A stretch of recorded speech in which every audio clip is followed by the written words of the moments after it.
कधी कधी एखाद्या गोष्टीसाठी खूप वेळा ताण घेतो. घडण्याच्या आधीच विचाराच्या ओझ्याने थकून जातो.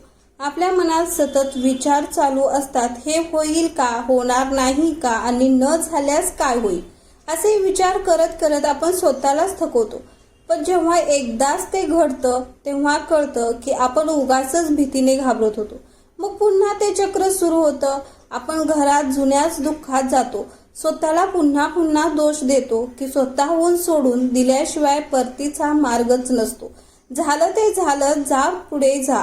आपण आजवर जे काही गमावलं ते परत येणार नाही, पण नवीन काही मिळवता येईल. म्हणूनच आता वेळ आहे काही जुनं सोडून देण्याची आणि नव्याने जगण्याची, नव्या स्वप्नात घेण्याची. कारण शेवटी आयुष्य हेच शिकवतं की ज्याचं आपण सोडून देतो तेच कधी कधी आपल्या जीवनात नव्याने फुलून येतं.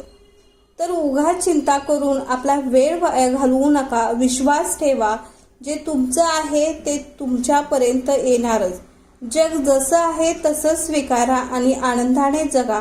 थोडंसं महत्त्वाचं जर वाटलं असेल तर लाईक, शेअर आणि सबस्क्राईब करा. थँक्यू.